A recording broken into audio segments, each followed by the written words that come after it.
everyone. Welcome to Phonogenics episode 3. Today we are discussing The Cure's album Disintegration, track by track. Admittedly, I've never known too much about The Cure, but last time we had an episode, everyone expressed interest in doing this album. So we are joined by people from around the United States. Before I introduce everybody, I'd like to thank all my Patreon subscribers for subscribing and making this possible once a month, twice a month sometimes if we're really feeling frisky. So let's go around the circle and everyone talk a little bit about the relationship with The Cure. Let's start with Andy, the Cure fan. Andy, tell us about you and your love of The Cure. I'm Andy, Carry On. I go by Andy the Cure fan on social media, and I've done so since I was about 15 when I first started getting into the band. I'm 32 now. I've seen cover bands throughout the United States. I've traveled. I've made friends in circles online. Spoke even then. I didn't get to see the band until I was 19, but now I can say that I've seen them 15 times in 3 different continents, so I'm pretty happy with that. Awesome. And that's how I know people like Gavin, who I also, invited. Cool. Well, let's move to Gavin. Gavin, tell us a little. You have a Cure podcast. I know that. Tell us a little bit more about yourself. Yeah, I'm 43. Gavin here in Asheville, North Carolina. Thanks for having me on, by the way. Absolutely. Just been a Cure fan since 6th grade, which is around 88. So the album we're talking about tonight was the first official album that came out when I was a wee little boy, and that one in particular just really hooked me, and I've just been a passionate fan and started that podcast in 2015. And we've been going. We're going to have our 150th episode coming up in December. So I love it. Lots to talk about with these guys. Cool. And then next we have my partner in crime from Western New York, Ann Fearman. Ann, tell us a little bit about yourself. I've never seen The Cure live. But again, I don't really want to, and that's okay. I was a freshman in high school. I was just finishing up my freshman year in high school when Disintegration came out. A budding poet myself. It was just really inspirational, and I had already been a Cure fan, with a little bit before. But Disintegration, I really feel like is their greatest album ever. And so I'm really happy to be part of this and appreciative that there are people here with actual knowledge. All right. And then our final person on the panel today is we have JP. JP, you don't have a picture, but you have a voice. So tell us about yourself. I do have a voice. I am in Tampa with Jeremy. We've known each other, 15, 16 years now. Something crazy. I'm part of the original Phonogenics group, and I was in the first episode, but I missed the second one due to poor planning on my part. So I really, really, really wanted to be here today, and I'm glad I made it. My relationship with The Cure is the first time I heard them, and I have a very distinct memory of this. I was in a planetarium for a laser light show, and they played Friday, I'm in Love, and they had it all animated with lasers on the screen, and I'm like, that was the best song. And it was years later that I saw an episode of South Park with Robert Smith fighting Mothra or Godzilla or something, Robert Smith, and I'm like, oh, that's the guy from that song. And I looked it up further, and I'm like, oh, they're on the Crow soundtrack. That's pretty cool. And then I was a goth, and so I listened to them a lot. And so, in other words, you had a brief relationship with yeah. It's been a while. Yeah. That laser show. That's awesome. Yeah. Was that in Bradenton, the laser show? No. I think it may have been in Sarasota. I was coming from Charlotte County. We weren't cool enough to have a planetarium in my hometown, so this was on a field trip. We went to a planetarium. We had to leave and go somewhere else for lasers. Oh gosh! Only in a city would you hear The Cure. Yeah. Yeah, that's one thing I love about having the show is because it's interesting the different life experiences that bring people to music and to different artists. I think this is a good opportunity for people to kind of not only share the actual facts about the music, but to share how it's affected their lives. So before we go into the album, let me just say my relationship with this album. It was 1997, and I had a crush on this guy, Will Fridlin, in Atlanta, and he was just like this punk vegan kid. And I would spend the night at his house, his house, his parents were very classy, beautiful house, but he had like a punk rock bedroom. So it was like Christmas lights. There's graffiti all over the wall. I wrote my name really huge on the wall. Jeremy Gloff is here because, you know, I had to leave my mark, which is awful. But I remember one night I spent the night at his house and he put The Cure Disintegration on the record player on repeat. And I have trouble like not sleeping in my own bed. So I just listened to the fucking over and over and over the whole night. But, you know, I haven't really listened to the album since that. That would have been 1997. So I drove around. Yeah, I drove around and like listened to it from beginning to end twice today. But I actually started crying because like brought back memories of, you know, when you're younger and like really feeling things a lot. And I think I really underestimated. I'm still really feeling things a lot. I mean, that's basically the Cure's bread and butter. Yeah. Are those supposed to go away? People with emotions that feel Right. things. Oh my God. Oh my God. When I put on this record, I'm like, there's a lot of feeling here. So let's ask the Cure fans. I want to talk a little bit about the history of the Cure leading up to this album. Which album was this in their discography? Does anyone know off the top of their head? No idea. I think it followed Kiss Me, Kiss Me, Kiss Me, didn't it? Right. It's the 8th studio I love album. that one too. That one's I've, really I've got the awesome. wiki open to answer questions. Ooh, nice. Thanks, JP. Released on May Nice. 2nd, 1989. Right? So they had Yeah. some like called classic albums like Faith, right? The Pornography, Top. Yeah. The Top. Yeah. They had all kinds of great shit before this. Yeah. Went all over the Actually, place, like, for sure. Yeah, this is kind of like their third rebirth, even if Sure. you really look Yeah, at it. that's the It's thing. pretty He's crazy, always reinventing himself, but he's Yeah. always got that same kind of like Yes. not soul, but He's not like Garth Brooks, where it's like, ooh, I'm going to pop up over in this genre. And, ooh, I'm going to pop. You know, like you can, Yeah. he's dependably he's in his genre, but it's always Robert is something different. sincere. He's always sincere, and he's always doing whatever he's doing all the way. And that's why it's been, you know, he's been so strong no matter Right. That's why he resonates. if it's gothic or new wave or whatever. So in the trajectory of their discography was like Head on the Door when they got a little bit more commercial. I commercial, if you want to call the Cure commercial, because they're never like gonna be like Backstreet Well, they Boys. tried. Certainly. Right. Head on the Door is Give great props because they for had like that pop hit in between days, but then I they love had that like song. the sad stuff like Sinking and Kyoto Song. So they've always kind of had every emotion in there. Right. Mhm. I feel like Head on the Kiss Door Me, is- Kiss Me, Kiss Me. Go for it. Sorry. I was gonna say Head on the Door is an album I'd love to do in the future, but go ahead about Kiss Me, Kiss Me, Kiss Me. Mhm. Well, with Kiss Me, Kiss Me, Kiss Me, they got really big there. I want to say Just Like Heaven must have been like their first U.S. appearance on. I mean, I could be wrong here, but Huge. I That had was a huge. music Yeah. video award, so like they were big, and it was like, how are they going to follow that up? And that's true of any artist, right? How are you going to follow up your last success, right?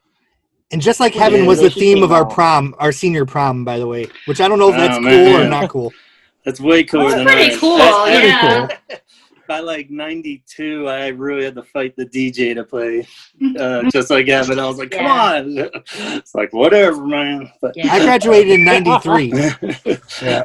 I graduated in 99. Our theme was They Saved the Best for Last. Ooh, Ooh.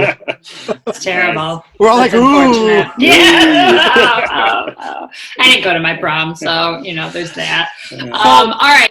So keep going, Gloff. So let's go around the circle. Before we go into song by song, I'd kind of like everyone to tell me if they remember when they got the album and like the first time they heard it. Like, I wish. you know, because a lot of albums that I really love, I remember like what the weather was like the first time I got it, how it felt. I know I purchased it on a 2 cassette because it's so fucking long. That's the other thing about the Cure, right? Like you can rely on a nice chunk of music, you know. And I think that's what Kiss Me, Kiss Me, Kiss Me sort of signaled, right? It was a long form, and that became more of their norm, you know. 17 put songs, out.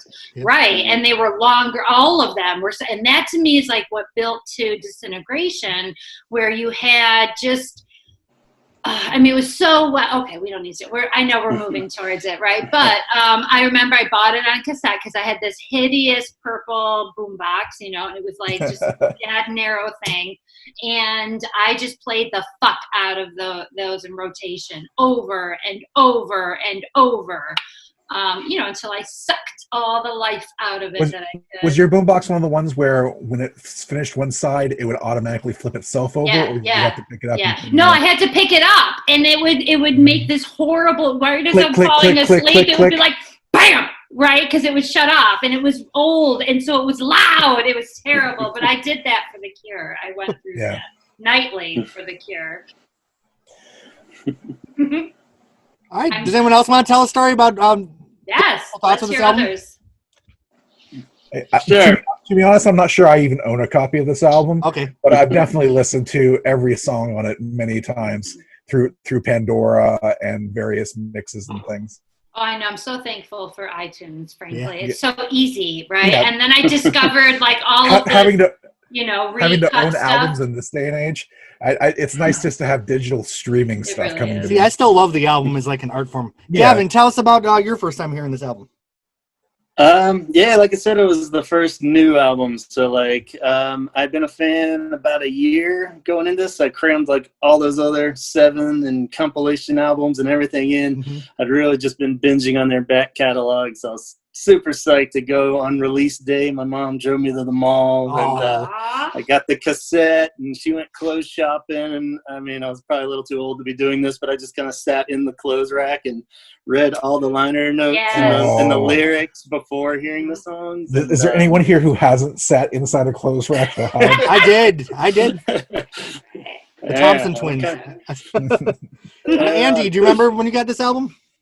You know what? It was a gift on CD. I was in high school. It was like 2002. At that point, kind of like what Gavin's saying, you know, you rely so much on a back catalog that when something new comes out, it's great. Of course, it wasn't new at the time, but for me, I was barely getting into 80s, The Smiths, Depeche Mode, The Cure. My dad had one. It was a compilation album, Staring at the Sea, and then everything else I had to kind of buy or discover on my own. It was either Sam Goody, Warehouse, Tower Records, stuff like that at the time. Or I even actually started checking out CDs library. Okay. I read that for a bit. And so somebody gifted it to me, and not really too special of a story, but I mean, I knew Love Song, I knew Lullaby. I was still really early in my fan days. So it was great. Good memories. Was anyone ever a member of one of those music clubs where you bought like 10 CDs for $1? No, I never did. And they'd harass you every month to keep buying more. And like, I'm in one right now for Disney movies, but yes, go on. Yeah, my sister was in those, and that's how she got all her music. Good shit. Yeah. Yeah.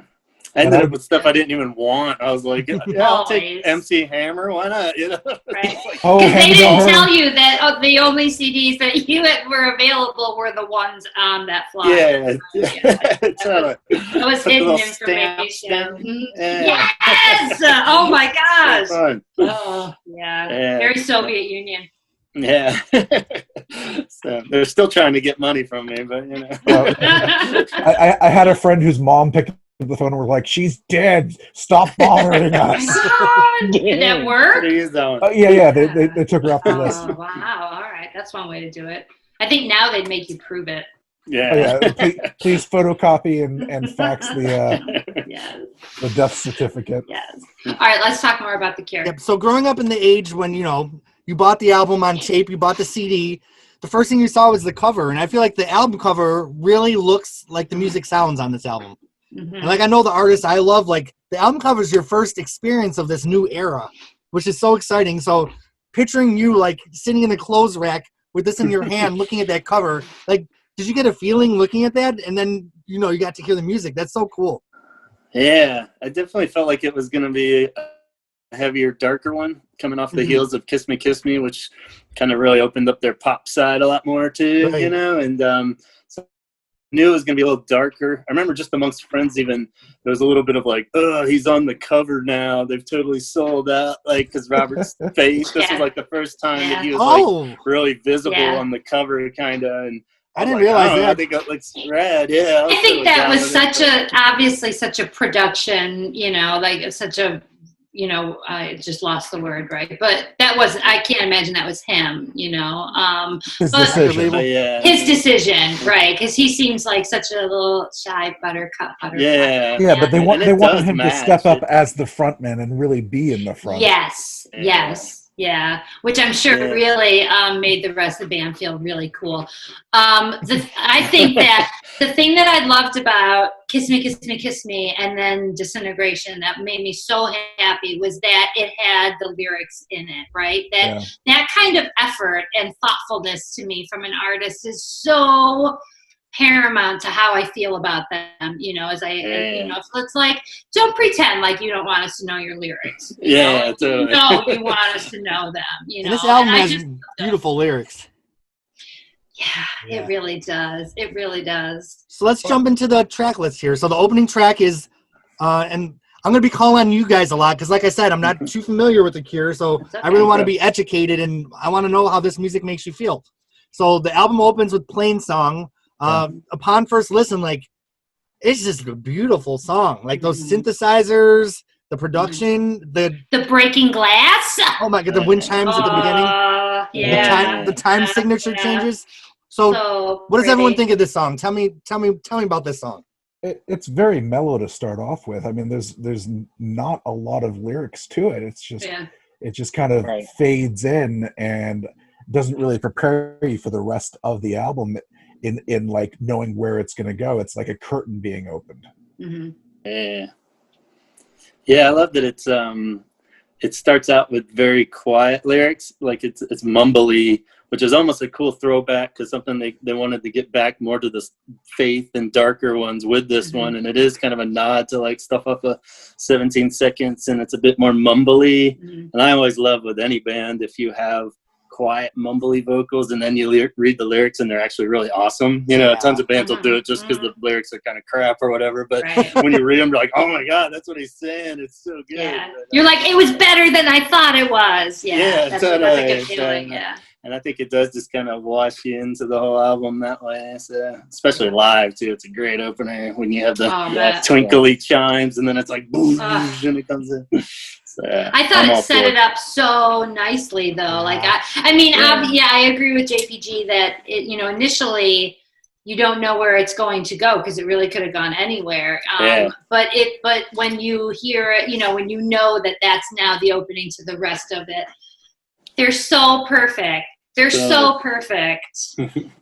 I think with every song on this album, kind of like JP said, like the curtains being opened, always been one to have those long intros because they really want the music to set the mood and then they hit you with the lyrics after, for sure. And listening to this song, like, it really brought me back. What year did this album come out? 89, 90? 89. Okay. So I just think of like us as youth in 1989, like we just wanted love. Like this is such a romantic, sad, and that's what we were. Like we were romantic, we were sad. If you think back to '89, that was the year of Batman.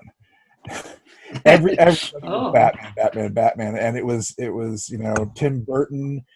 Golf stuff was cool again, and MTV was really coming into its own. And you're talking about the cover earlier.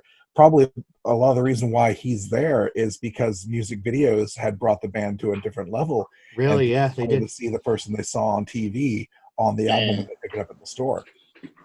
And he looks creepy. That's a creepy album cover. It's like he's underwater. He's like, there's love it.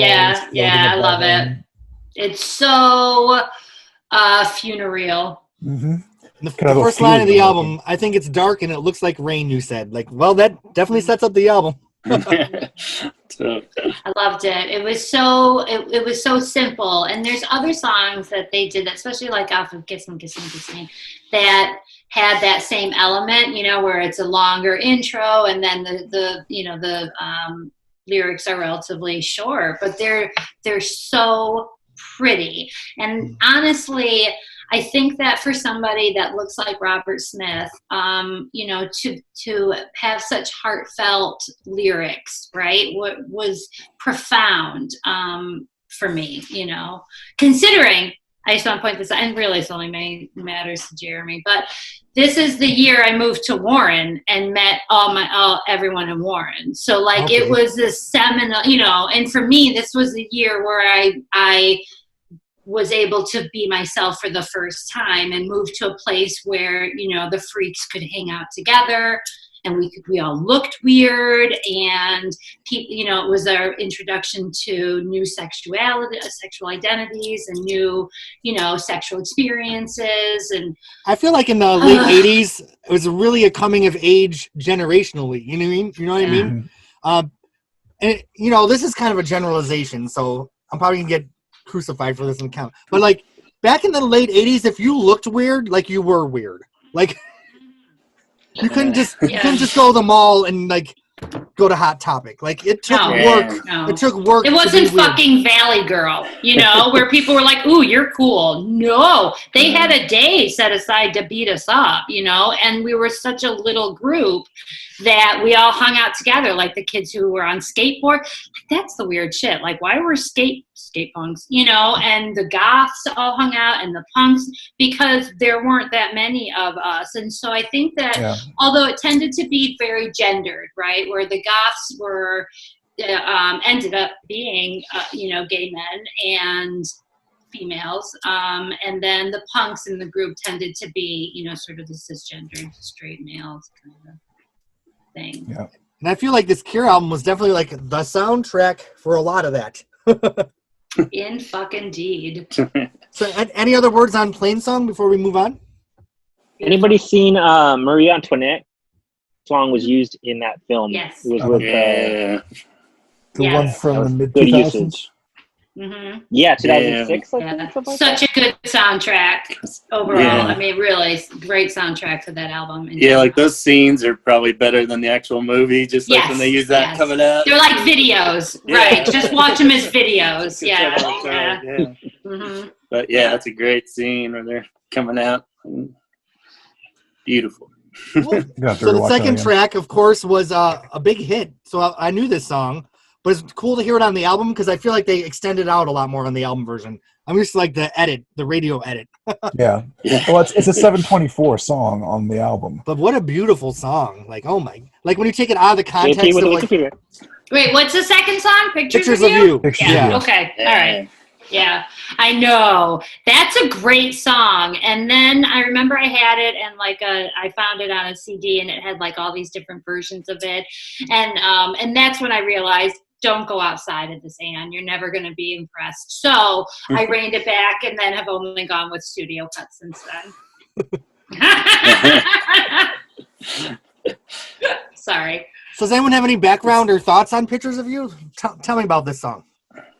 It's brilliant. It's a brilliant, beautiful song. I mean, just the lyrics, the lyricism.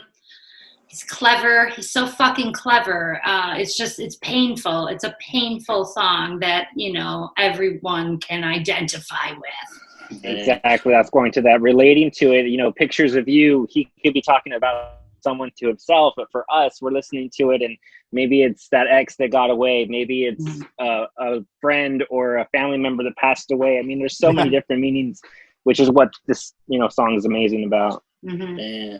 And he's over. And I mean, this is kind of like the peak of that, of like, you know, that's what I always love about Robert's lyrics are that it's so, it feels like exactly written for you, but at the same time, it's vague enough. Like you're saying, you can make it anything. I mean, the fact that you could make it about young love that got away or your dead parents or something, you know, but at the same time, if you're in that mood, it's exactly nails it, you know, and it's almost a crazy mystery that he does it so well, you know. But yeah, it's beautiful. The backstory on this one that he mentioned in interviews was there was a fire in his home and he was out for the day. And when he came back, he was shifting through the rubble and he found the remains of his wallet and there was pictures of his wife, Mary. And that's where he wrote the song based on that. Because the image... I never want to know these things, I guess. The I image of the realize was warped and distorted, but it was still recognizably her coming through the fire. Yes. Yes. Aw, Mary Poole. Well, another beautiful They're aspect so of cute. Robert is the stories are always a little different every interview too. Yeah, Okay. They're kind of a whole other lyric in itself. Where it's Oh, like, that's funny. I thought the studios, but that's why it makes it even more mysterious. I'm a big Stevie Nicks fan, and like the facts and dates and people Yes. always change a little bit. In Yes. this Yeah. I mean, that's how you build a legend. And Right. Yeah. what you're saying about the length of the song, the 7-inch single was 4:48, and the 12-inch, of course, is like almost 8 minutes, so it's almost twice as long. Yeah. Yeah. I feel like it's almost like a criminal thing to like cut this song down. Like it needs to be like the full 8 minutes. It Yeah. really But is. it's the intro. It's the long intro, like I said. Yes. Yeah. It always drives me a little crazy. I get excited if I hear it on the radio, but then I realize it's like the little trimmed down version. Right. I'm like, what is that? That's It's never going to be the 12-inch. I will say- full experience. Down at the castle in Tampa, the dance club, I do believe they always played the 8-minute version, right, JP? Nice. It depends on the DJ, Nice. but pretty much, yeah. And of course, the music video. He's like standing in the snow, right? If I remember right, or am I imagining Yeah. things? It's been Yeah, many you're right. years. It was filmed on I don't think I've ever seen it. in Scotland. But you Oh, don't I want guess to. I guess I don't. You're right. I'd just be bored by that. Like, oh, Robert, you know. It's a good one. Throwing snowballs, and he's just kind of to himself. And Oh, They got palm trees in the back there. So Oh. yeah. how cute. Palm trees. the videos were always really cute. Yeah, Yeah. definitely. So can I ask a stupid question to ahead. your fans out there? Is Robert Smith the real deal? Like, is he as tortured and as sensitive and He's not tortured. Nah, I think I mean, I would say no. no? Anybody would have killed himself by now, right? If there was Yeah. I think I he think has he's a- elements of it, but Yeah. once you have enough money, you don't have as many problems. Yeah, he's got to And be I think fairly. that his life with Mary Poole has been lovely. You know, I mean, I don't know anything about them. I'm just imagining that because I And the saw fact them that you at don't the know last anything about award them is show great. together. It is great, you know. But there's that comfort of like, you know, you can write these. Sometimes, I mean, I would imagine it might be difficult to be Mary Poole when you listen to a lot of his lyrics, you know, and not internalize that, right? Like on Blood Flowers and stuff, where it's like, are you going to kill me in my sleep? You know, so I think that, sorry, I really have nowhere to go with this. I think it's really sweet that I can't imagine that he's that tortured, though, in terms of, I think a lot of it was youthful torture. And then he just happens to be really a great, you know, lyricist in that vein. Yeah, you can channel it or something along that vein too. It's like one of the kind of the running jokes with this album in particular is it was the first one to come out right after he got married, like to Mary, and like they got married in like Poor August Mary. '88, I think, and then like this Yes. album came out. So it's like, Yeah, what the hell's up with the marriage? You Right. should be like, this is his newlywed album. Right, It's right. like, all right, but You think, yeah. yeah, so it's very odd, but you know, I think a lot of it is like he pulls from like literature and other characters and Yeah. stuff too. So it's not necessarily him. A lot of times, I think he's putting himself in a position or channeling an emotion. You know, it doesn't have to be that's what he's feeling right now. You know, but I think like all great artists, you know, he's good at lying too. Yeah. You know, he's good at conjuring the story, and that narrative is important, you know, for his music, I think. yeah, Now I do enjoy music history, so I've read about this album in the past. Did it start off as a Robert Smith solo album that he was demoing, or am I totally imagining things? yeah, it's written that way in the histories. Like, well, it was kind of more like he had a bunch of songs he wanted to be sadder songs, and he said, if we don't do it as a band, I'm going to do it as a solo album. But it's also kind of billed as like he was doing that to set a spark, you know, in the band, so they would be on board. To Because then be he's kind of challenged. rumored, yeah, and you know, he said, I'm basically going to do these songs with or without you in, and then they're like, of course, yeah. So And to this day, he's never made a solo album, has he?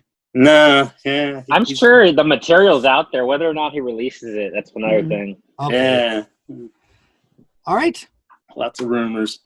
Yeah, I'm really enjoying this so far. I hope everyone's having a good time. I am having a great time. Okay, so Okay. track 3. Oh, did someone hit? I'm going to switch to my audio here just because I think my phone might be dying. So Okay. let me know if anything sounds weird. But can you hear me okay? Yes, I can. Yes. Let me pull you just up on the normal phone audio. Can you hear me? Yep. Okay. And then, Way to be prepared, Henson. sorry. No, I'm just being a bitch.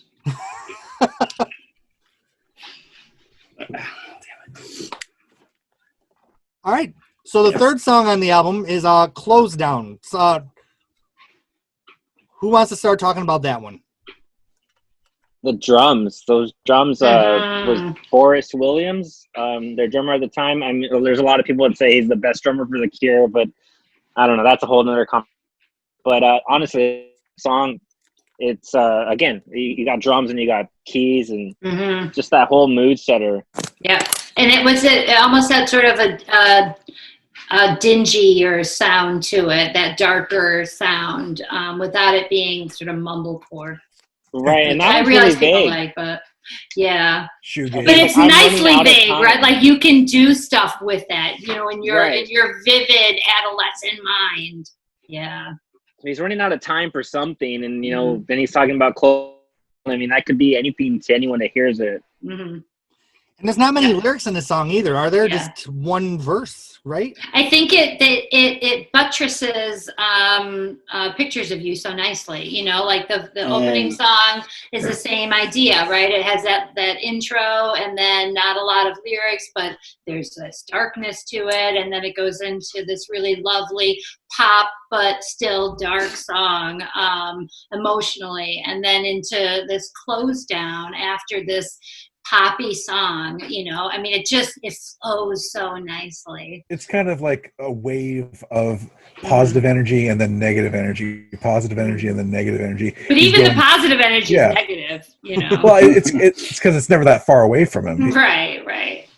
There's definitely a sense of like hopelessness when it comes to this song, because he ends it with "If only I could fill my heart with love." So it almost feels like he doesn't feel like he can ever do that again. And he's wailing in it. He's wailing as he's singing, you know, and he doesn't always wail like that, which again is so much like, and I can't think of the name of the song. It's set up exactly like a song off Kiss Me, Kiss Me, Kiss Me. Starts with a W, I think, but it probably doesn't in real life. But it's set up the same way, where he has that same kind of wailing voice and that, you know, sort of like, shouting, you know, like shit's bad, and then another great song comes on. Yeah, a lot of these songs he was writing as he was like worried about turning 30, because he was getting through his 20s, and he's like, well, I'm never gonna create anything great again, because what rock albums have really been made by a 30-year-old? Yeah. Which And that's I'm depressing 32. to think about. I haven't done anything with my life. That is depressing. I mean, I think it's wildly inaccurate too. Yeah, you know, is. but yeah, I suppose at the time, you know, like what's funny is like, I guess at the time facing 30 seems like a major, you know, milestone. I imagine now he'd be like, this is 30 years later from that. Yeah, exactly. Right. I can only imagine what's coming when he faces 70. I feel like Is our he generation. 70? Is he 70 already? Wait. No, he's not 70. He's he's 10 years older than me. He's like turning 59 or 60 this year. Just turned 60. Yeah. I feel like our generation stayed cooler longer. You know what I mean? Because like, I think 30 in 1989 is different than 30 in 2019. Maybe. Yeah. I'm 46. I think we're forced to mature at a different rates I now. feel attacked. Yeah. I know Robert's definitely arguably the coolest 60-year-old, you know, so that's a gift. And I with that hair. I like that he stayed authentic. Like, he is who he is. He hasn't tried to rebrand. He hasn't tried to appeal to the young audience with catchier beats. You know what I mean? Like, I think, you know. Still wears the same lipstick, just like you and me. Yeah. Puts his boot on one leg at a time. His huge oversized shoes. Yes! Oh my gosh. Ridiculous. Yes. There's just something very clown-like about him. And it's so hard to separate him from from Tim Burton, frankly, Yeah. because they've melded. I imagine, I don't know if that's the case in England, honestly, but in the States, that is the case. Like they've become almost the same person, just doing two different, genres or whatever. There was a goth fucking webcomic years ago. I think it was called Amazing Hair, Big Hair or something, and it was Robert Smith, Tim Burton, and Neil Gaiman as roommates together. Wow. Neil Gaiman wishes, but yeah, all right, yes. Well, it's because they the hair. It's because they had the hair, and they were goth icons at the time. Indeed. Well, Robert Smith. I put Nick Cave there instead, but Maybe he visited. I don't remember. Andy, what were we gonna say? Robert Smith look inspired Tim Burton's look for Edward Scissorhands. So right. And that's the thing. And I know that The Cure inspired Tim Burton so much too, and that darkness and and all of that. Yeah, without The Cure, there is no Tim Burton. Right. And it just always feels like everything Tim Burton does is sort of an homage to The Cure, in some in 2009 way. Tim Burton he gave them the award from NME, the Godlike Genius Award. So that was cool, and he talked about how they got him through his Disney and whatnot. So it was really cool to see them both pictured together. They're not the same person. No, they're not. I realize that. Yes. I do know that. Their ages are a little bit off. But yes, the same aesthetic, it just, because I think in my mind, Robert Smith is always like a puppet. And, when I imagine him, he's not really real. He's a puppet. All right. So track 4 of the album, of course, was the lead single. So I remember being in my bedroom and hearing it like on the top 40. And it's Love Song. So, you know. Yeah, that was my song. And millions and millions and millions of other people, right? With my very first serious boyfriend, Bill One. Oh, no. Who was punk, right? So it worked out nicely, So how do you guys, I know, I'm a huge Madonna fan, so I think of, how do I feel about the hits compared to the album tracks? So how do you guys feel about Love Song? I mean, it was the hit, but do you love it? I'm never going to turn it off. If it comes on, I'm always... It's not my favorite from the album, but it's good. Yeah, it's still a good song, right? Yeah. And it's very commercialized sounding, right? It's just, the whole album was really well produced. And I think that maybe shook some people up as if it was overly produced. Whereas I think that they came into the idea of having a full, sound recording and full musicians and being able to do all this amazing stuff. And they made this, amazing music, and Disintegration is that, but you had to have something, reproducible. And Love Song is definitely that, but it's still beautiful. I mean, what prom doesn't play that song, right? Yeah, you kind of can. It's in your contract as a DJ. Right. You have to play at least still a wonderful one song. of these per hour. Yep. And I think it shows that they had matured as a band at this point too, because they could break up a super dark, heavy album with pop songs like that that still don't break the flow of the album. Right. Those earlier ones like Faith and Pornography and stuff are just so heavy. They didn't have anything close to what would be a potential pop single. And this one, even they've argued that it was a little too poppy for this album, but I think it flows with it perfectly. It brought balance, though. Yeah, It did bring I balance. think it is. And it needs Otherwise, that it kind would of have fresh been air. almost unbearably dark. Yeah, right? it just gets so if it's all just water Yeah. seeping into everything. Yeah, that's the happiest song on the album. I think. Yeah, so even that, you're not quite convinced if he's really pulled it off or not. What do you mean by "I will always love you"? Right? Yeah, is there an end going? coming? Right? Yeah. Are you gonna kill me? Yes. And it's It's a little odd interesting. that Go ahead. I was just going to say it was weird that it was their biggest, and still I think that and Friday I'm in Love made it to number 2 in the US. So as far as their biggest hit, it's kind of weird because I think it did kind of ride on the coattails of the success of Just Like Heaven, and even though it wasn't a hit, but it was a pop song on the college charts that everybody knew. but then like this one could be like an actual mainstream hit, you know, and but it's kind of a weird choice. You would almost think like Pictures of You would have done better or something. Right. But, Yeah. so. Yeah. Because But Love Song is Pictures of You still was dark though, still. Yeah. A lot darker. Sorry, Jeremy, Yeah. go ahead. Love Song is still like minor keys. So it's like, even though it's a pop song, it's like a Cure pop song. Yeah. Right. Or an REM. It's or an REM. There's a real sense of foreboding about it. Yeah. Yeah. But I will say, as a goth girl, cover. what, Andy? Adele covered Love Song?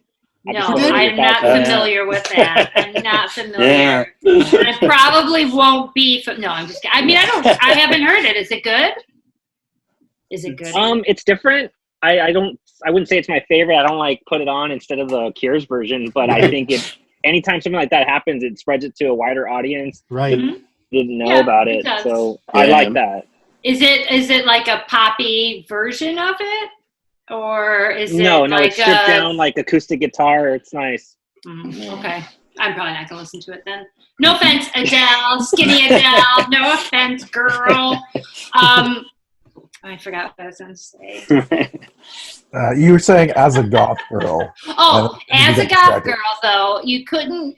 You never got to hear your music when you went out, you know, Yeah. and so it was really. I should say that about goths in general, I suppose, but there were more like male-dominated things happening out there, and so for a chick to hear a song that you're like, oh my god, I love this song, in radio play or in the mall or whatever, that was really amazing. I actually heard Just Like Heaven in the mall at when I was still in high school and was really surprised at that. But Because you mentioned the Adele cover, I've gone to look up the other versions. 311 did a cover. oh no! That's like a reggae, yeah. Perfect Oh Circle. no! Perfect Jack Circle Off Joe, would. I mean, yeah. Snake River Ew. Conspiracy, Death Cab for Cutie. Oh yeah, that sounds Psychobilly great. band called The Brains. Voltaire did an acoustic on Then and Again. Tori Amos, of course. Of course. Of course, she did. The Riding Adele on the Yeah. Bossa Nova cover of the song. Oh. So that's Ooh, interesting. That is interesting. And that's I would like not to even hear half that of the one. various versions of it. It's one of their most Popular covered song. Yeah, it's definitely a I popular forgot song. about 311's. The 311's cover came out in the 2004 or 2002 movie 50 First States, and that cover it was more like a reggae version cover, but it became so popular that when The Cure did a tour that year, I think it was Curiosa, new fans were like, "Why is The Cure covering 311?" They didn't realize that was the cover. Oh, That's I've painful. never heard the cover. Now I feel like I should, but it'll probably It's popular. You never saw It's better than Adele's, unfortunately. Is it? Yeah. Not everything needs to be turned into a sultry piano piece, you know? Sure. Well, I don't know So, about that. whose version do you think was better, though? Adele or Tori? I'd say Tori. Tori's good with covers. Good, Tori Tori. lived it. Tori lived it. Yeah. Adele's new to the game still. So. Bitch with those Even braids. if she did get skinny. Yes. Back down, bitch. You don't All see right. suffering yet.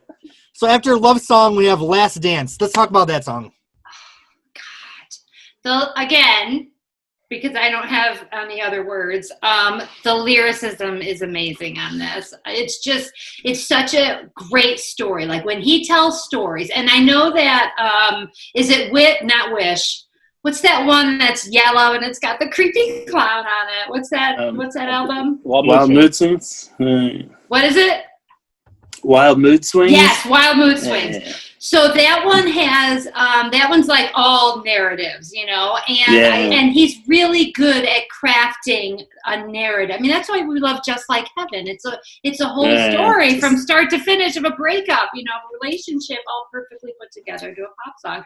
But I think that wait, I just lost my train of thought again. I'm sorry. What? I was just thinking about other albums, and I'm like, I wish we could talk about this. Sorry. Well, I mean, Last you Dance. connect them. Yeah, but I think this is when he's at his peak of putting together a story, you know, and it was just, every word is so clever, the rhyming, the patterns of them, you know, the little bitchiness in there, you know, talking about, you know, what her expectations, just So good. So you could see yourself in either position. Yeah, it's great.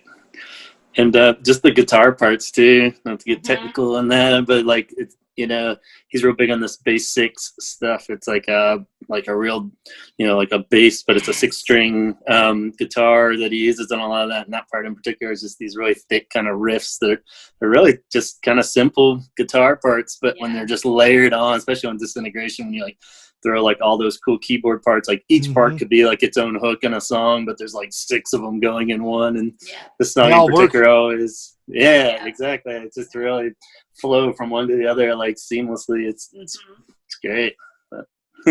Andy, what do you think of this song? Totally agree. You know what, lyrically, I feel like it's something that you grew up with, like a relationship or a friendship, and I feel like he's at a point now where he's older and he goes back to it, and it's just kind of never the same. The way we remember things is a lot different than the way they really are or whatever. Yeah. So that's you should not go back, right? You shouldn't go back. You're never going to get what you wanted, you know, if you go back. To remember it the way it was as a fantasy, you know, than having to go back. Yeah. JP, any thoughts on this song before we move on to the next one? Well, I wonder if the band The Last Dance took their name from this song, because there's a tradition of like goth bands taking the name of their band from I haven't heard Cure that songs.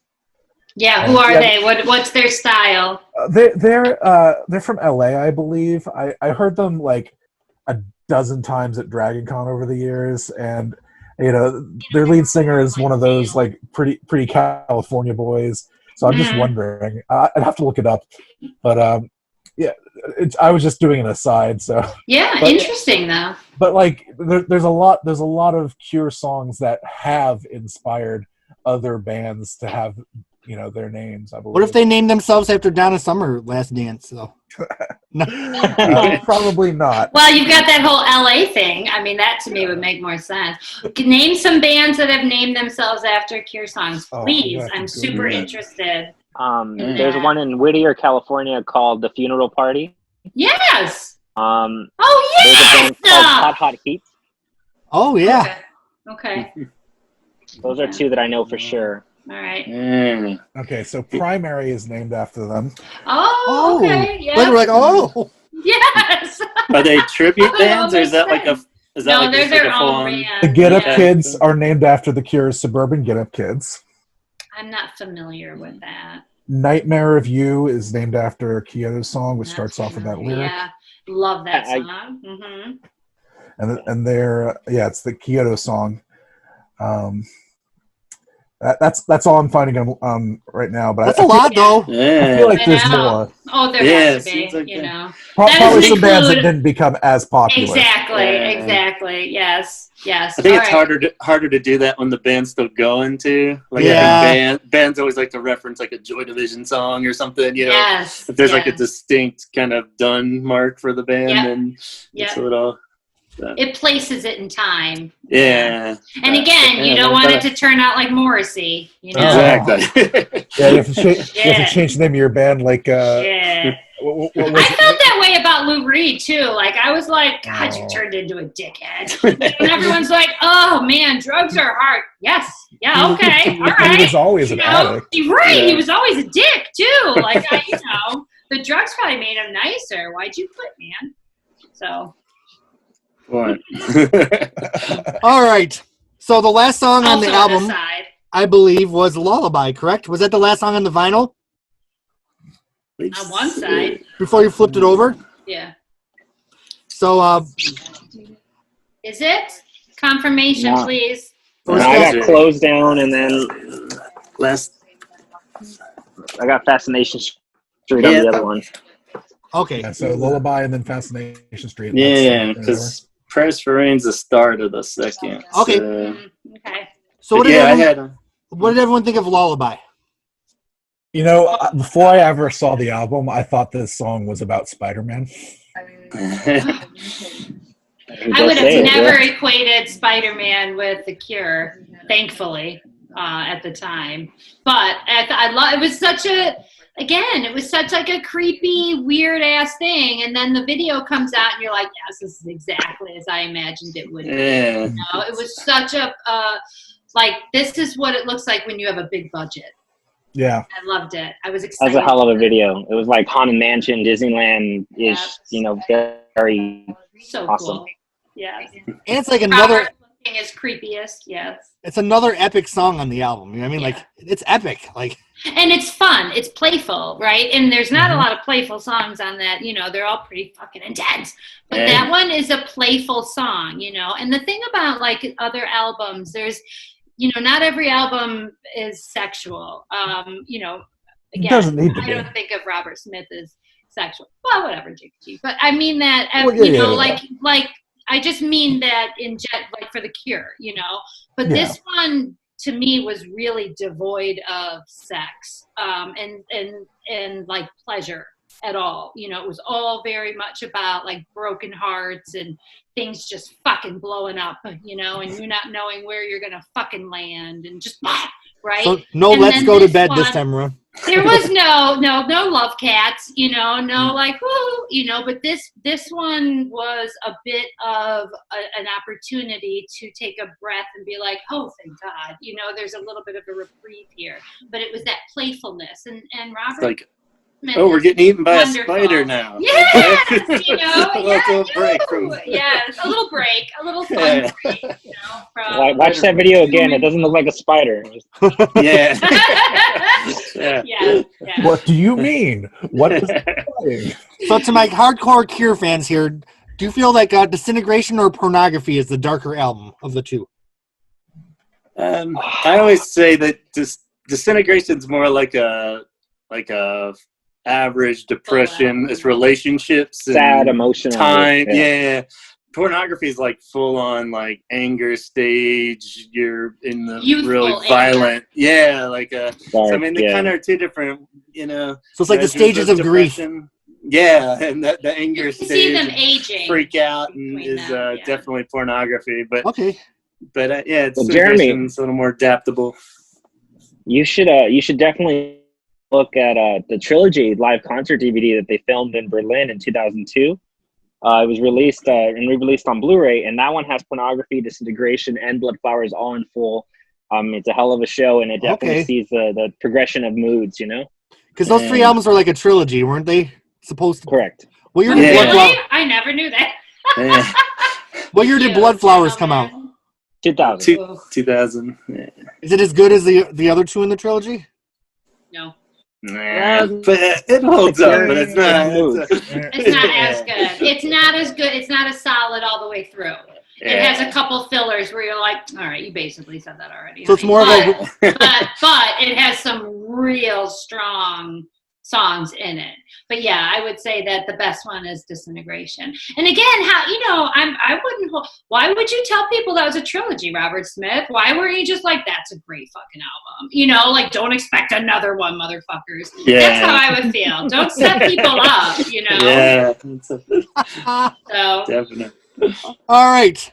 Fascination Street was a song that was played many times at the castle. I remember dancing to it. yes, yes. What is that one thing- Another good track. That's a poppy, right? That That one is dark about poppy. sex, and that one's Yeah, about sex. okay, you're right, but it just didn't feel very sexy. I guess maybe there was that, like, there was just, it was almost like, I don't know. It just didn't feel very sexy to me as an album. Well, it's very. It's supposed to be based off of Bourbon Street there in New Orleans, so it kind of gets lots of sex going on. But whether or Yes, not, but you know, I think maybe Sexy, because I never think of Robert, because it felt like, again, it was a narrative song, and so when I think in those songs, I just don't see him as very Sexy Bob. Yeah, no, I'm always like, Bob, you know, yeah, yeah. like a cute Got it. teddy bear.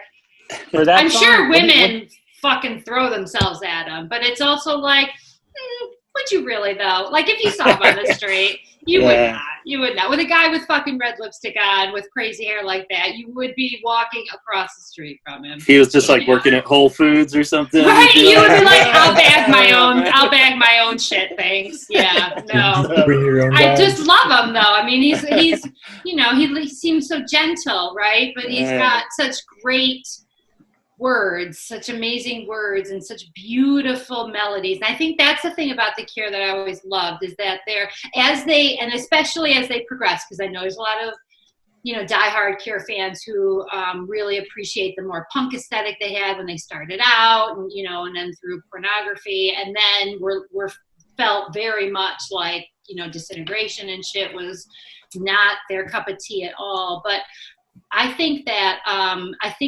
their progression as musicians, as capable musicians, as understanding the quality of sound, was just amazing at this point, and it's only gotten better. And Robert Smith is doing some weird shit, like with that, what's that, Castles, or it's not it. Crystal Castles, yeah. Crystal Castles, yes, right. Where, anyone could have sung that song, but the minute you hear it, you're like, oh my God, that's Robert Smith, which I love that, like it's I think he's just gotten to be such a great musician, and that an artist, I guess, and that is it makes me feel proud, like I stuck with him all these years. Not that he cares. But, Andy, did you have something to add about this song? Well, going to the lyrics of Fascination Street, I was going to tell Gavin, what did you think he meant when he said, but if you open your mouth, then I can't be responsible for quite what goes in. It sounds or to sexual care to what me. comes out. Yeah. No, it's definitely sexual. Yeah. But he talks a lot about things going in his mouth, honestly. Like he has themes. He has themes, right? Christmas is one of them. He loves Christmas. Right, but definitely men parts is a major theme in all. I can relate to that. You think Robert Smith is bisexual? I always thought of him as asexual personally. Yeah. I never really, again, I couldn't think of him as a sexual being at all. Yeah. He was like an asexual person that was able to channel some really deep shit, as an asexual.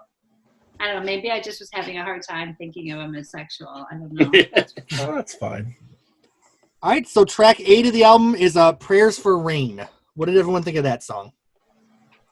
Dark. Yeah, it's a good it's very flip the record ever.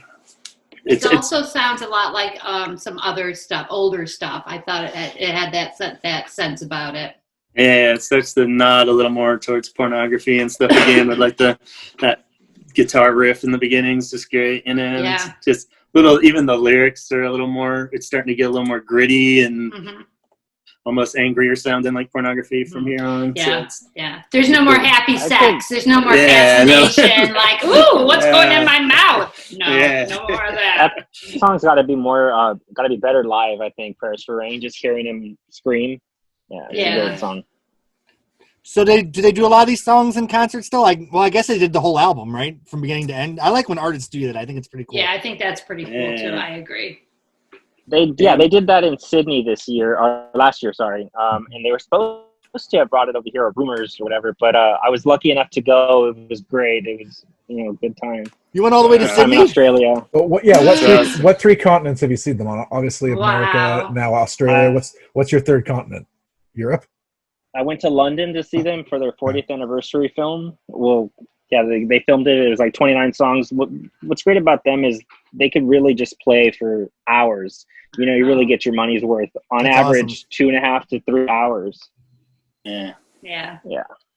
Great time. They seem like they like performing. I remember some of my friends saw them, and they said that Robert Smith told really terrible dad jokes the whole time. But I fucking love that. Like, they love that.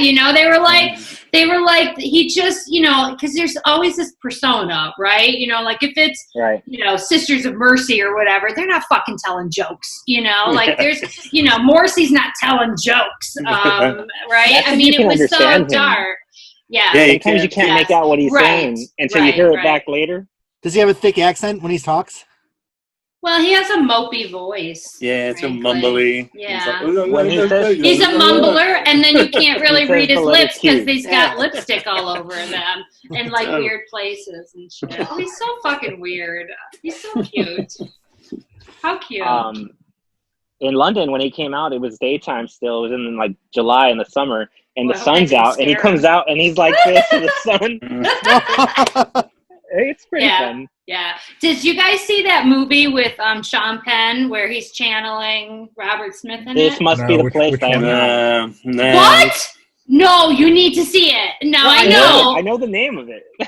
I know, but you have to see it. It really is. And I know that but here's the thing. You know, I love Robert Smith, you know, I mean, I was able, it's brilliant. It's brilliant. It's not at all a mockery because I wouldn't have enjoyed it. You know, it's not, it really is sweet. It really is. You should see it. Okay, Yeah. that's my note. All right. Let's do a viewing party. Yes. Good. All right. Next, we have The Same Deep Water as You. Thoughts on that song? Such a bitchy song, right? Yeah. I mean, he's It's a like, I've heavy one. stepped in puddles deeper than you. I just love when he's nasty. Like, Well, does it harken back to the cover of the album where it looks like he's Yeah. under? I felt so. Yeah, I always feel like that's what I picture. You know, that he's slowly sinking through that whole super long song, but like you yeah. feel it and Yeah. you don't feel it. You know, it has to be that long. It is the longest on the album. It's Kind of like that falling Yeah. into a void type thing where you're just moving Yeah. and you're falling. It's just like, oh man, he's not gonna make it out of this one. How long is the song? Same Deep Waters is 9:19, Damn. Mhm. and it comes after Prayers for Rain. So I guess he got the Yeah. rain, and now he's Yeah. covered by the water, and then afterwards he disintegrates. He's like Alice in Wonderland. Yes, yeah. Oh, too much water. Yes, yeah. Poor Robert. Well, his hair can't survive. No, not at all. And if it redries on him, it'll be like when the a rain casket. comes down, all of the glue and whatever else is keeping it up kind of washes out. He looks like a wet dog. Oh. He's so cute. All right. Any thoughts on this song before we move on to Disintegration?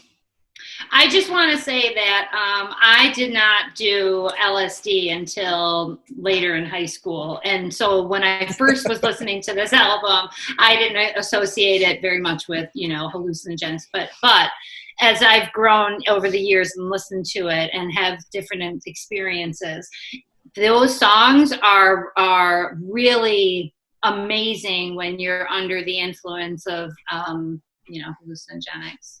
I'm just going to put that out there, not that I'm encouraging it. But you can imagine, right? It's like, oh, yeah.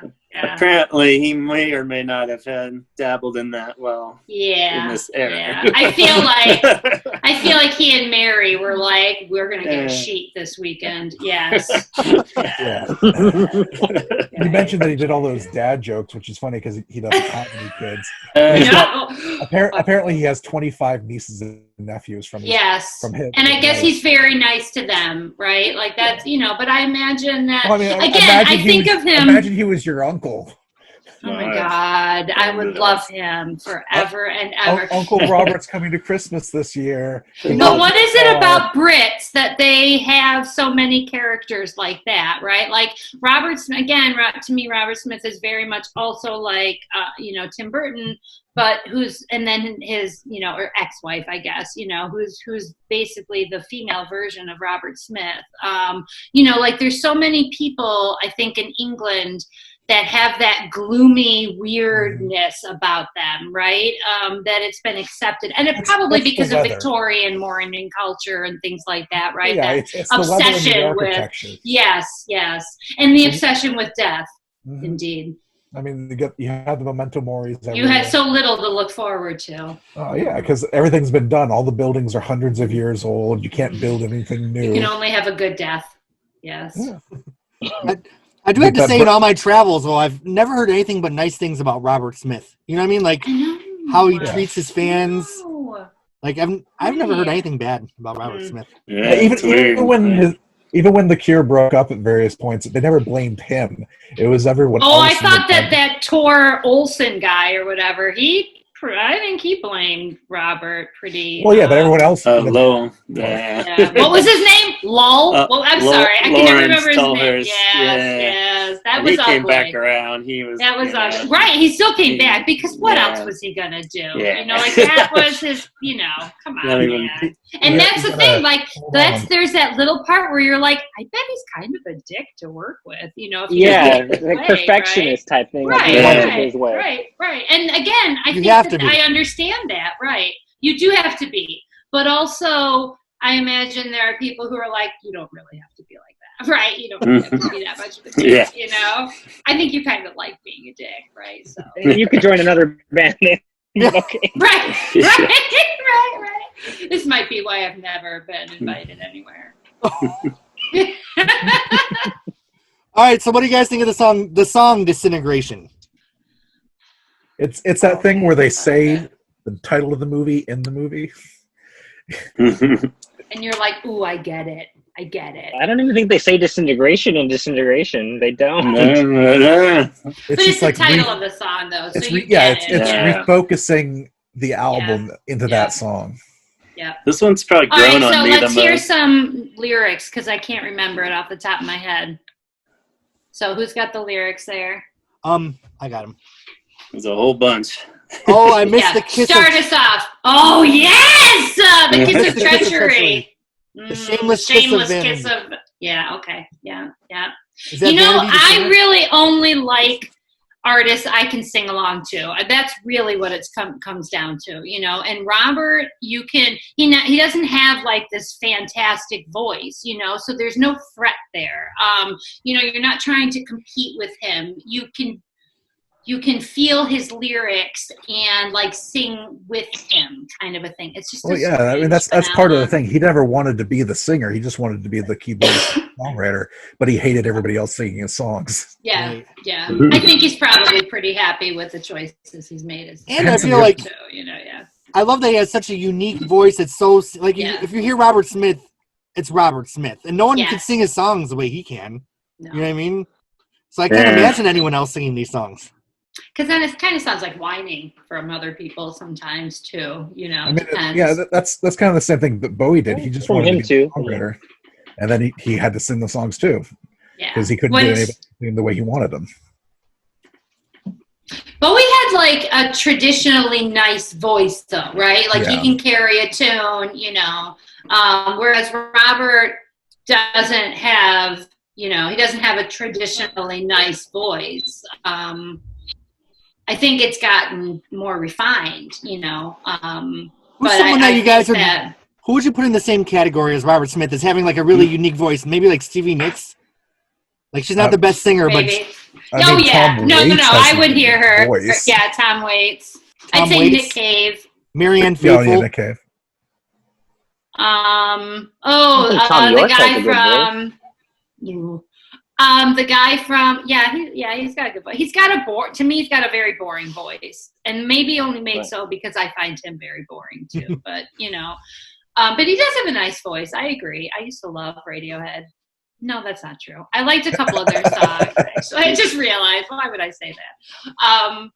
There was someone else I was thinking of too. Leonard Cohen. I think Leonard Cohen. You can recognize Leonard Cohen. Neil Diamond. I'll stop there. Bruce Springsteen, maybe. Yeah. He had like that guttural, like rock and roll voice. Yeah. Oh, we lost Gavin. He'll come back to us. We lost Gavin. All right. Any thoughts on Disintegration before we move on to the next song? I like that song live just because I feel like every time he sings it, it just takes him back, you know, and he puts a lot of emotion into it. It's raw. I mean, the glass breaking in the beginning, just the way the guitar sounded, it almost sounded to me like you know, you guys heard of How Soon Is Now by the Smiths? Yes. You know, like that reverb guitar effect, you know, it keeps going on. I kind of feel that vibe a little bit in this one. Sure. And lyrically growing up, I mean, it just sounded very sad, emo.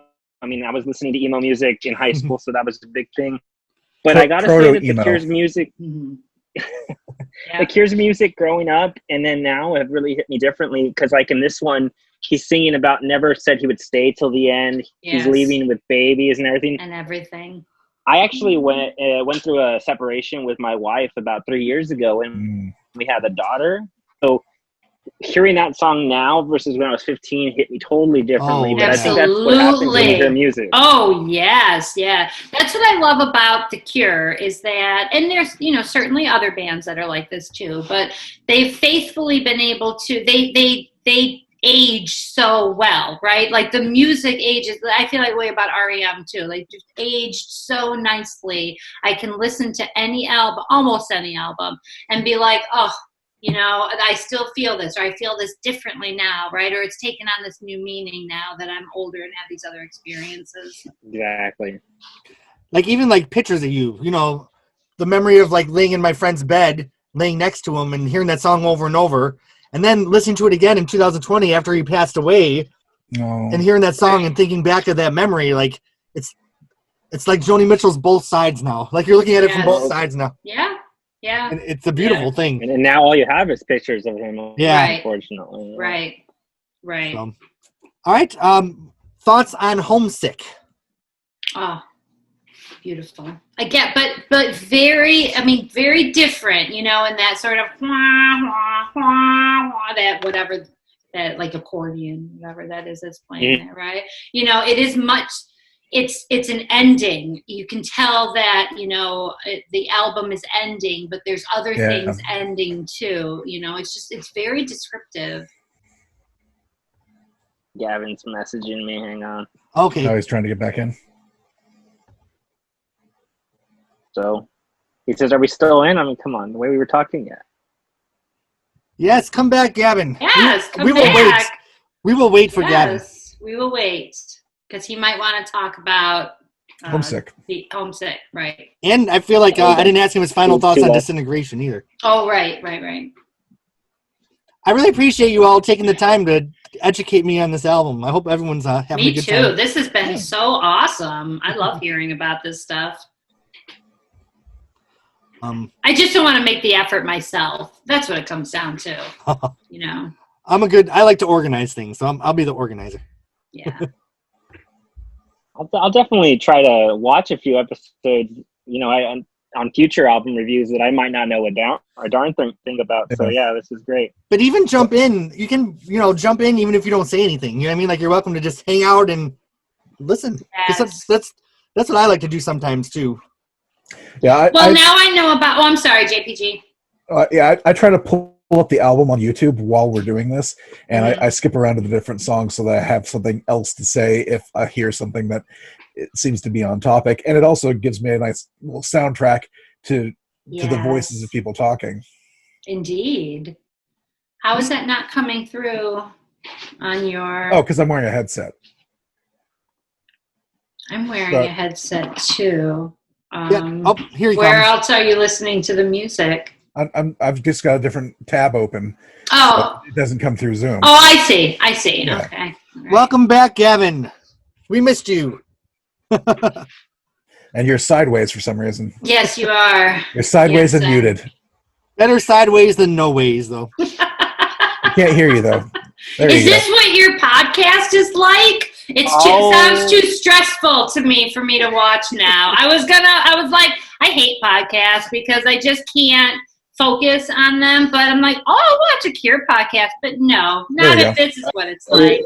Yeah, ours is a total mess. It's usually not this messy though. I'm so sorry. You're great. And I'm trying to switch over to plug my phone in while using Bluetooth. It should work, right? I didn't realize. Are you wearing a Cure sweatshirt? That's awesome. I love it. Gotta plug in Charles. Yeah, our buddy that does with us does a lot of Cure merch, and it's 17-second shirts. Merch. And now it's going glitchy again. I wonder if my Bluetooth's just disrupting it. I mean, technical difficulties. Me and Gavin, we have a mutual friend in Pennsylvania, and he'll make versions of shirts that maybe I don't actually will cost you $200 or something. Oh, okay. I was just kidding about does Robert Smith get any of the royalties? That's what you're Oh. responding to, Andy. I don't give a shit. I don't gotten care that about too. it. Oh my God. I mean, the way that Gloff, and I have, I mean, I'll fucking make my own shirt, but I would love to see more. I would like some more.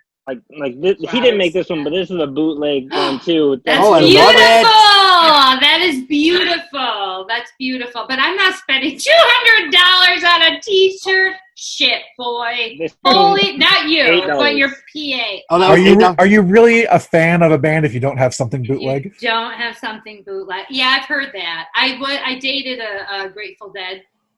Oh, yeah. Bill Wallen? Yeah, bootleg Bill number 2. Yes, yeah. So And then Gavin, stopped with that name. Yeah, continue on. Well, I'm sorry. What are you I'm doing, Gavin? Are you threading something through you? Kinda. I'm trying to plug my phone in while using the Bluetooth, but it seems to be like glitching it out when I do that. no, So, you seem okay now. but my phone only has 2% battery left, so I'm trying to plug the What's phone wrong in. with you? You got to get one of those chargers that you don't actually plug in. You just lean your phone against it. A wireless charger. Then how do you charge the charger?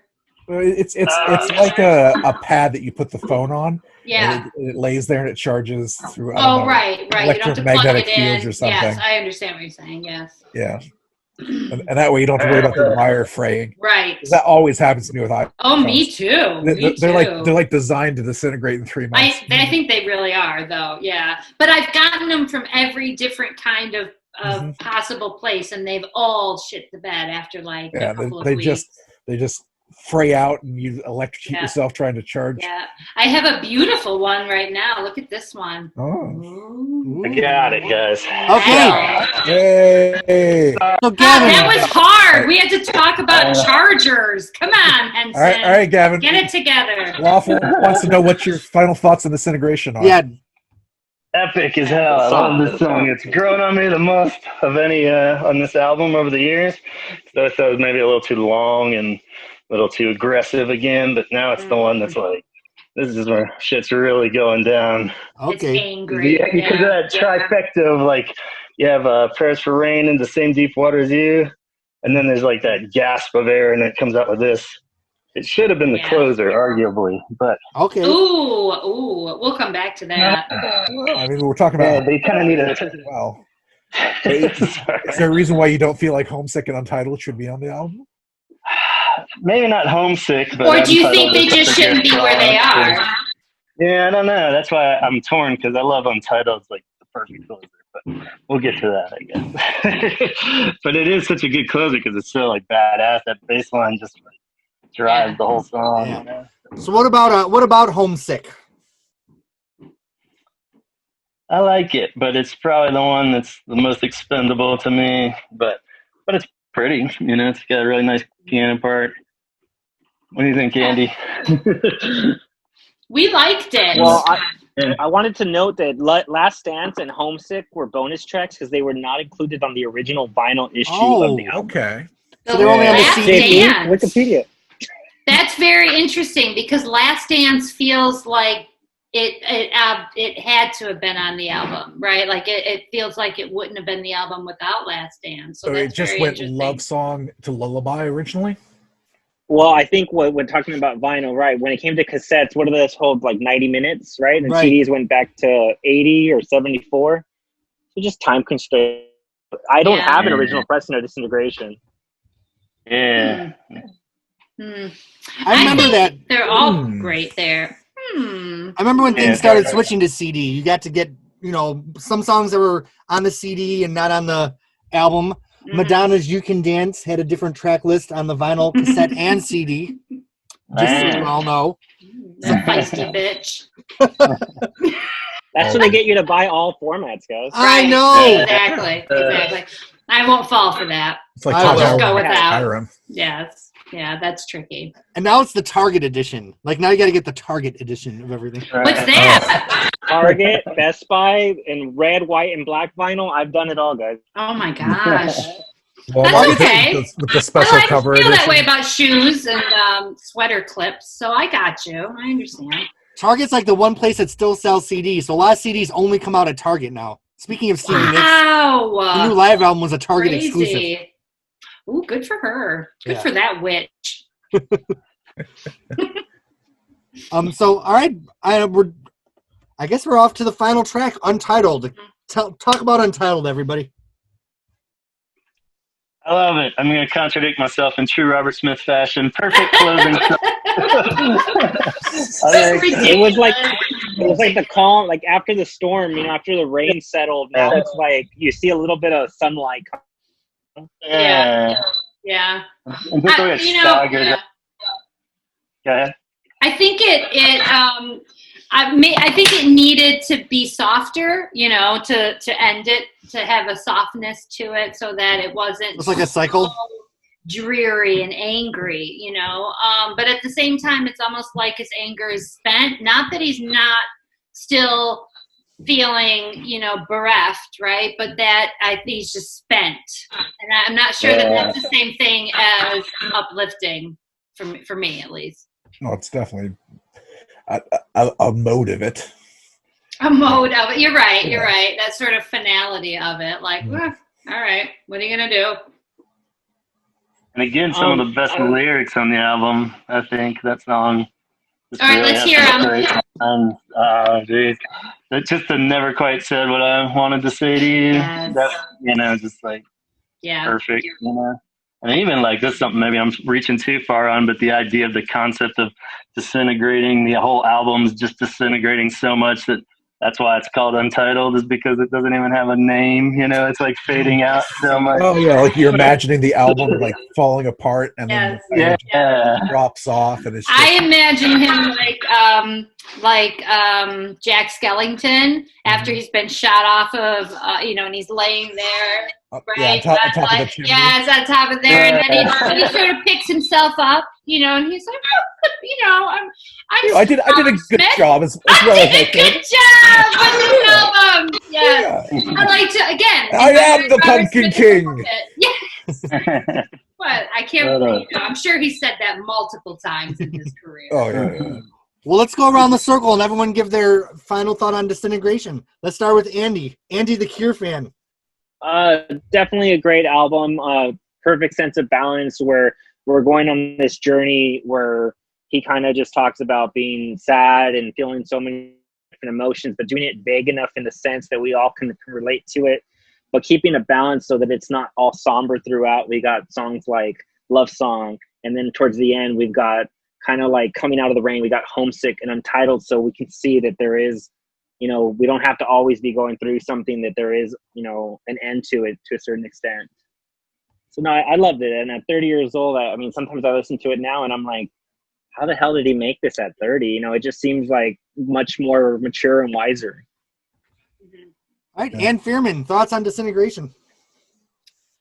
I think it's The Cure's best album, and I will kill anybody who disagrees with me. I'm just kidding. But I do think that it's a perfect album. I think that all the songs make sense together. I think that together they tell a story of a destructive and destroyed relationship, and that I think that his ability with his lyrics to go between just really simple lyrics, frankly, and then these profound stories of anger and rage, it still resonates with me. I can't imagine I'll ever feel like this isn't an album that speaks, volumes to me.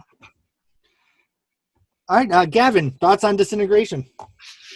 Yeah, kind of touching off of what you said, I'm just always amazed. It had its 30th anniversary just last year, and we really dove deep on it. And just how, I have been listening to this album consistently since 6th grade, and it never gets old. I'm even baffled by that. I'm like, why am I, I've gone through relationships where this was always the album I put on after everything falls apart. And I never associate it with that disaster even. It just is always with me. It's like the like a older best friend, you know, that you really I just love that. can depend on, you know. And I It's like think, the comfort food of albums. yeah, for you. Yes. it's right. Yes. I'm almost more Yes. shocked by it when I listen to it. I'm like, why do I still love this so much, you know? But it's like, you're always there. So. You always comfort me, Robert Smith.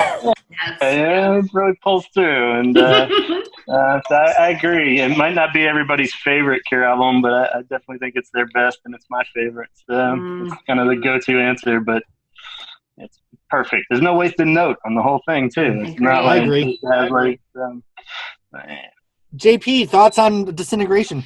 Well, a cat just replied to my text with a shit and 3 exclamation points because she missed coming in here, and I told her that if she hurries, she might be able to come in with a few thoughts. Tell her to come in and give her final thoughts. Yeah, indeed. I insist. I've messaged her. We'll see if she comes in. Okay. My final thoughts are, you know, it's a great album, and it hits so many different notes, and when you're listening to it at different points in your life, you're going to get different things out of it. So, you know, pull it back out every couple years or after a big event, you know, or just after a haircut.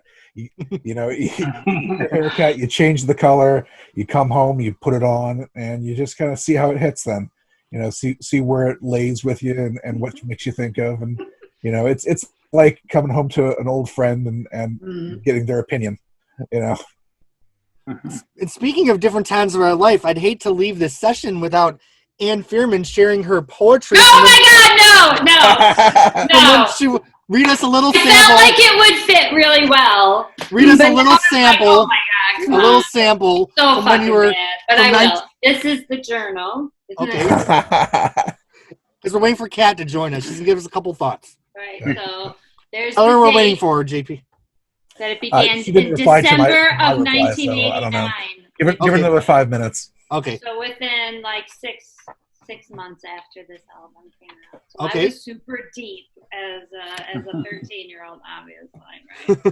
Obviously. So, but I will say that I did title it Self-Pity. So I was sort of aware, right? Even though it's the worst fucking poem of my life. Burning torches. I'm sorry. Light the way for candlestick men. Hungry voices scream pity as undaunted. You walk among us. I was really into vampires too. Burn down the mass. The angry moon looks on. The scales tip again. Shh. Listen to the ashes. Everything's gone dim again. My family tree is dead. The branches fall off in a jumbled mass of ancestors. Nice. 1989. Super influenced by Robert Smith and Anne Rice. I love it. That could have totally been an extra verse in the song Disintegration. You could totally work that in there. I thought an Edgar Allan Poe out of it. And it never got better. Like that's the shame of my life, right? It never got better. I wanted to be able to write words like Robert Smith, and thank goodness for him, you know, so I don't have to write the words. Yeah. All right. Well, does anyone have any final Somebody thoughts? had to do it. JP, did you ever hear back from Kat, or are we just going to wrap it up? I think we're going to wrap it up. Okay. I'm sure she'll message you later with some of her opinions. Oh, before we wrap it up, can we give a shout out to what your names of your Andy and Yeah, everyone, let's go around and everyone give a shout out to their social media, et cetera, et cetera. Yes, because that I want to follow, I guess. And I'd like to make a little group chat, of a little Cure group chat, if you guys are cool with that. Of course. Yeah, that's fine. I I don't have any social media to give a shout out to. Gavin, you've got your podcast, so you start with the podcast. Okay, yeah, I'm on. It's called the Holy Hour Podcast, and it's on Apple, Spotify, YouTube. We started putting them all in there.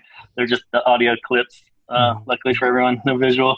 But yeah, we usually mix it up. There's 3 of us that usually do a lot of the core like album ones. We've gone through all the album reviews, but then we just throw out any kind of topic that comes to us, whether it's relevant new current news that comes out, or we just pick out some weird thing like Cure artifacts and we throw it out to the listeners, and people send in their stories of like their favorite Cure artifact or moments or something like that. We do origin stories a lot where we get people to talk about how they got into the Cure and stuff. So, I mean, What's a Cure artifact?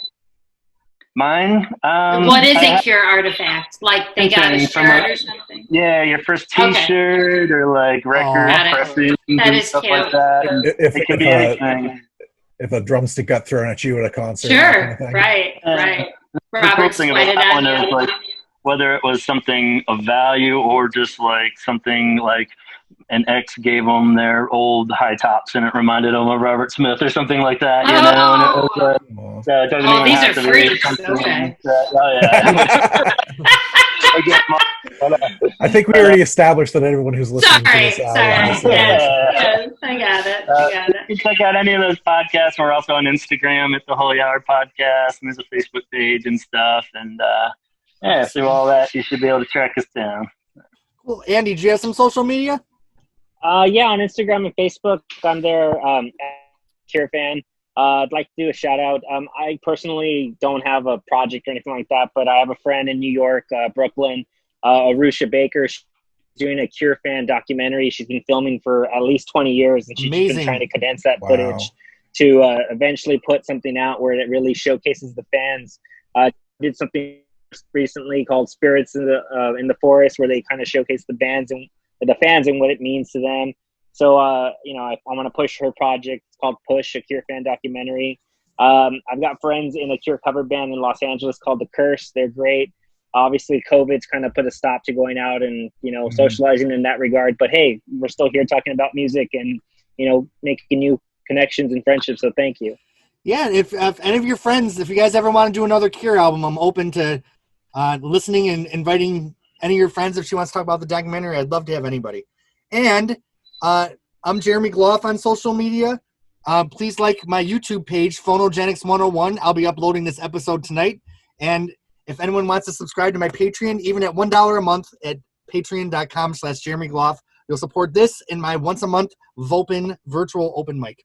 So thank you all so much. I really enjoyed hearing about The Cure. I hope I hosted okay, considering I don't know too much about the band, but I love the album and I loved hearing what it means to all you social guys. media. Oh, JP, I'm so sorry. I don't have anything. I only have a Facebook page. Like I don't. Okay. Yeah. I teach at a SUNY school, so no you know. Twitter or anything. I do, but I don't. But nothing that you want people to follow you on. Nobody knows me. I know no one. You know, that's probably for the best. Okay, So, well, I do. I have a YouTube. I mean, channel I'll be your called- friend and everything, but you know. Yeah, sure. I'd be Nobody from the group. wants. Yeah.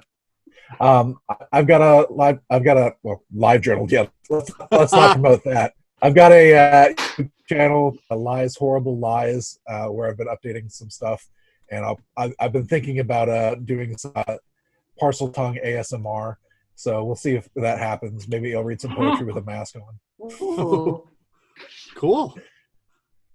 All right. Well, any final thoughts, anybody? Looking forward to next month. What's the top for next month? I think we're gonna do Lana Del Rey, Norman fucking Rockwell.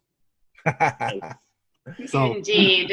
I will make a date and we will make it happen. And you guys are the best. Thank you for sharing your stories Thank and your music you. with me. Bye. Good night, Thanks, Gavin. I know it's so everybody. Have a great night.